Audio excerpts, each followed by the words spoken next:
Ready to get down to business? Join seasoned entrepreneur, community leader, and Army veteran Scott Shalom Klein, who will take you behind the scenes with those who work in America's small business scene and speak with leaders making an impact, creating jobs, and telling their story in entrepreneurship. So let's get down to business. On AM 560, The Answer, here's your host, Shalom Klein. Welcome back to Get Down to Business. Indeed, we're all about small business, jobs, and entrepreneurship with the business. We talk all about small business here. We're going to kick off the program today with the leader dedicated to creating transformative spaces for the next generation. Our guest is Amanda Schleede, the CEO of the Boys and Girls Club of the Northwestern Suburbs. Amanda is currently leading a massive $13.2 million renovation of the Woodlands Impact Center, a project designed to massively empower over 550 middle and high school students with the skills they need for the future, with specialized labs focusing on everything from technology and media to culinary arts. Amanda and her team are proving that the club is far more than just a place to go after school. It's a launchpad for leadership and career readiness. Welcome to the show, Amanda. Thank you. Thanks for having me on.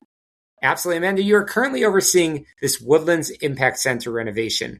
What will this new facility mean for the local community, and how does it redefine the role of the Boys and Girls Club for middle and high schoolers? So really for us, this facility, as you said, will service 550 middle school and high school kids from the Carpentersville and Barrington Elementary School, or middle and high schools in District 220 and 300. And really what we are looking to do with this facility is work with the school district to bridge that divide between those two communities, and also provide the students with essential career and essential life skills that they need to become better individuals in the community. Absolutely. And the center features specialized spaces like the Build Lab, Tech Lab, Culinary Lab. You like that word, don't you? How do those hands-on environments empower students with skills that a traditional classroom might not provide? Exactly. I mean, the kids that come to Boys and Girls Club, are both planning to go off to college. Some are just going to the skilled trades. And so what we're looking to do is provide them with that access to career and essential skill development for them to decide what they want to do in the future and how do they become, useful and successful individuals within our community. So we are creating a center where they can get those career and essential life skills, create, character and leadership growth, health and fitness literacy. We provide STEM or STEAM, computer and technology training, as well as access to arts and sports and fitness and recreation. And so, lab seems to be, a very popular word in our plan for the Woodlands project, but it really is, providing those kids with access and our members with access to trainings that they may not be getting at the district level. Within the culinary arts program, we plan on having, the Serve Safe certification. So kids can, go out and get a part-time job working in a restaurant and get that access to that. Within our industry lab, we are doing certifications, OSHA 10 certifications with ECC, where, kids will be able to go into programs, even simple things like CPR training. So they can go into programs at not only the college level, but also the skilled trades. And that's really what we're looking to do, is provide that exposure to the students to determine what they want to do when they grow up and have to, as I lovingly say, have to adult.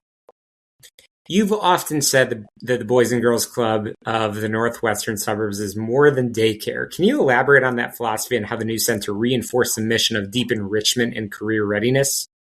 Yeah, I mean, we do provide after-school care or after-school services during the school year, and then we also provide a full-day program over the summer. Our goal is, we're not daycare, as I always say. We are an enrichment program, so we're providing, kids with ability and access to mentors, access to tutors who might need, if they need some extra help in school. We're looking at those wraparound services that we can provide, especially at the middle and high school level, for kids to, do better in school, get better grades, determine what they want to do, again, as I say, when they want to adult and grow up. But what are those, those access to not only school and educational resources that they need, but also what are the access to various community resources they may need as well. And so, for us, we're really looking at how do we kind of close that gap that maybe the district can't cover just because it's services that they don't provide. And, what can we do to really strengthen the experience that these kids are getting in middle school and high school level? Mm-hmm. With over 550 students expected to benefit, what specific changes do you anticipate in their personal and educational development over the next few years? Well, for us, working with local community colleges and working, directly with the District 220 and 300 leadership, we're focusing on how do we, identify those skills and skill sets that will help the kids become better individuals when they leave high school. We're focusing on healthcare, food service, construction, skilled trade, essential technical workforce development that they may need, to really determine what they want to do as the next step in their growing up and process. And, looking at how members of the community, whether that's, our staff, if volunteers within the community and within the district, can help to support that additional educational and academic support. I mean, it surprises me. When I was a kid, I had no choice to not know what the difference was between a screwdriver and a socket wrench. But, kids nowadays don't know. They don't know what the difference is between a screwdriver and a socket wrench. And so, even providing those services and experiences for the kids, to understand what those differences are. And when they go out into the workforce, be able to bring those skills with them. In our current Impact Center, we have a build lab. And within our build lab, we have a bike lab. And that we, have donations from the community of bikes, and the kids are allowed to identify a bike that they want to work on. We teach them the simple things of changing bike tires or putting a chain back on or lubing up a chain, making sure the brakes are working. And once the kids have completed that project, they actually get to take the bike. And sometimes this is the first time a kid has had access to their own transportation. Absolutely. Amanda, you have so many success stories, but I want to talk about Eliana Rodriguez, your Youth of the Year. What does mentorship and support structures that you have at the Boys and Girls Club of the Northwestern Suburbs look like behind the scenes to help students like Eliana to reach those heights?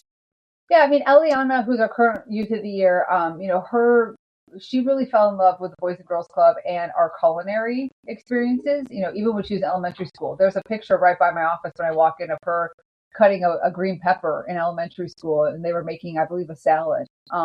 And so it's just teaching the kids the healthier side of eating, but she fell in love with culinary.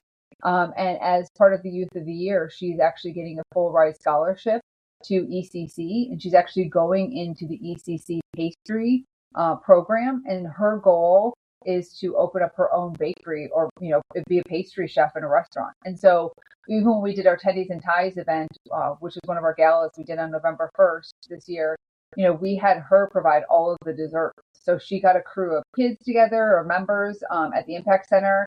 We opened up the commercial kitchen there, and they made desserts that they then presented to all of the attendees, which was a great experience for her because she was able to really start to PR and, talk about her abilities. And then also we were able to highlight her as a future leader and what she's going to be doing, moving forward as she goes out into the world. Yeah, Amanda, this renovation represents a $13.2 million investment. How did community partners, local leaders, and donors come together to turn this ambitious vision into a reality? So we have wonderful donors within the Carpentersville and Barrington communities who have given to the project so far. I will say that we do have a current capital campaign to close up that $13.2 million that's left. And if anybody out there wants to give to the project, we'd love to talk to them. But the community members who have identified the need within the Barrington and the Carpentersville community have really banded together to help us and promote the project overall, providing us with, obviously great funding resources, but also knowledge and information within their individual experiences that they've had, and bringing that forward to bringing, experiences and, as we've lovingly said through this whole recording, labs, to the Woodland Center. So, in particular, we've got Jess Green, who brought the whole idea of belonging, to the Woodland Center, and how do we really bridge that gap between the Carpentersville and Barrington school district, but really the kids within those school districts, to really create this one facility and one location for them to all come together. Amanda, this is amazing. I want to give the final word over to you. I know you're looking towards the wall breaking ceremony in the future. What would you say are your biggest hopes for the students who will walk through these doors 5 to 10 years from now? And like you said, how can our listeners get in touch with you if they want to find ways to support the project? Yeah, I mean, for me, I'm excited to be opening up this facility and really making a difference. And what I always say to the team is making generational change for these communities and for the members and the kids within these communities. If anybody's interested in participating, you can definitely go see our website at bgcnws.org and get connected up with us and get connected with the Woodlands Project or Boys and Girls Club of the Northwest Suburbs overall. Fantastic. Amanda, thank you so much. We'll link in the show notes, make it really easy for people to get in touch with you. We're going to squeeze in a quick break here on the show all about small business, jobs, and entrepreneurship. Don't touch that dial. We'll be right back.